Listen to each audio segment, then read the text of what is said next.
This is Optimal Living Daily, episode 2021, Engineer Your Environment for More Productive Habits by Tervooren of Riskology.co. And I'm Justin Malik, the guy who's been reading articles and sometimes book excerpts to you every day, including holidays, for over 5.5 years, covering personal development or self-help, how to live a better life, and a lot more. It's always with permission from the authors or websites. And now let's get right to today's post and start optimizing your life. Engineer Your Environment for More Productive Habits by Tervooren of Riskology.co. 1970s America faced a big problem. The Vietnam War was winding down and the troops were coming home addicted to heroin. There was widespread panic and a plan was concocted. Addicted troops would be held until they'd sobered up, then sent home with methadone prescriptions and carefully monitored for relapses. But the plan was never really implemented. Turns out it wasn't necessary. The troops came home and, for the most part, kicked their addictions and reintegrated into society. Less than 5% of them ever relapsed. A simple change of scenery cured their addiction. Decades of follow-up research has uncovered why. The environment you exist in, what you're surrounded by, has a profound impact on the way you behave. Different environments encourage different habits. Your habits are a product of your environment. What do you think about when you sit down at your computer to read your email? Probably nothing. Once you've done something enough times in the same place, your brain can offload all the work it takes to remember how to do it. Checking your email seems like the simplest task, but it really isn't. To understand why, imagine you time traveled here from 100 years ago. You've never seen a computer. What are all the steps, movements, and information you'd have to learn before you could read your email? How long would it take just to figure out how to turn your computer on? Yet, here you are.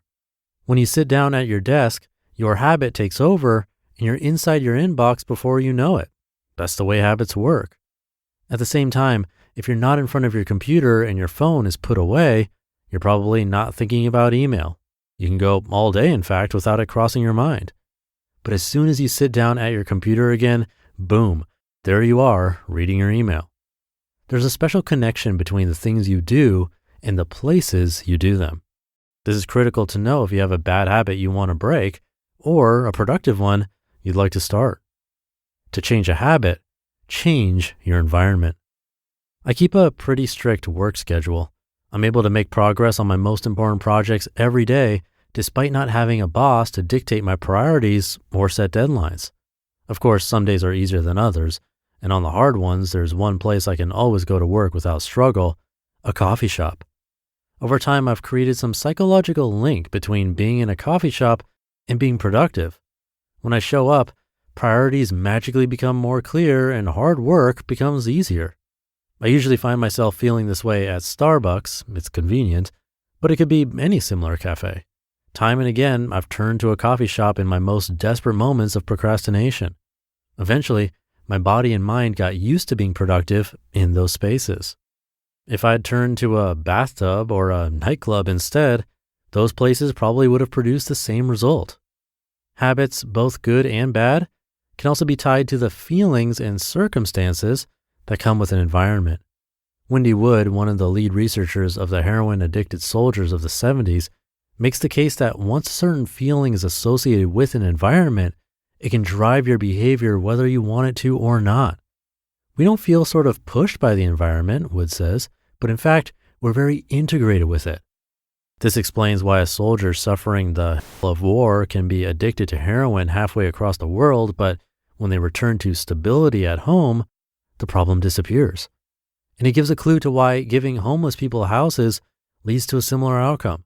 It's harder and less effective to break a drug addiction in the same environment that produced it in the first place. All that to say, if you want to stop wasting time in the morning, the first step is to find a different place to go when you wake up. Do this now. Identify your trigger environments. To break a bad habit, figure out where you tend to be when you do that bad habit.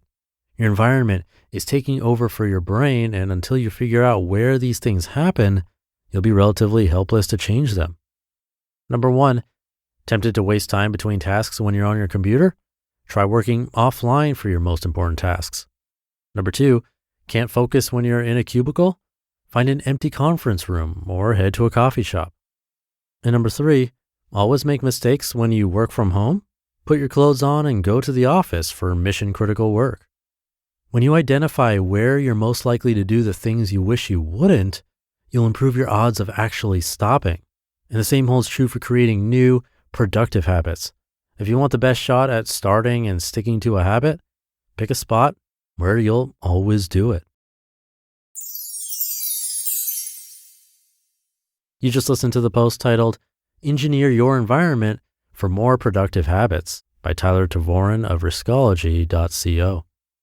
Now, not all work collaboration tools are created equal. Some only allow you to organize information, while others only allow for project management. Notion is the one tool for your whole team.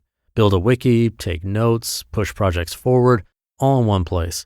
Notion is the one place where every team from engineering to sales can work together seamlessly with 500 integrated apps, including Google and Slack. You can collaborate in real time, tailor workflows to your team's specific needs, and share with ease. Hundreds of thousands of teams worldwide are already saving time, getting more done, and delighting their employees with Notion. Plus, Notion has a worldwide community of millions of users creating templates, tutorials, and new inspiration, so the product is getting better all the time. Come check it out. Notion is currently running a special offer to listeners of the show. Go to notion.so and use promo code OLD to get $250 off its annual team plan. That's multiple months free for your growing team. Don't forget that's notion.so. Enter promo code OLD during checkout and get collaborating with $250 off at notion.so and use promo code OLD. Thank you to Tyler. Great tips and reminder here. This is exactly why the minimalists encourage us to limit what goes in our bedroom. It's harder to sleep if you have a TV and cell phone getting your attention. But if your bed becomes the place where you sleep and not check email or watch TV, then our bodies get used to that routine or habit, and we have an easier time falling asleep and sleeping better. This is also how I like to treat my workspace. I'll have my phone with me, but when I'm working on our podcasts, for example, my attention is on that, because if I end up fiddling around with my phone, everything takes twice as long and maybe even longer.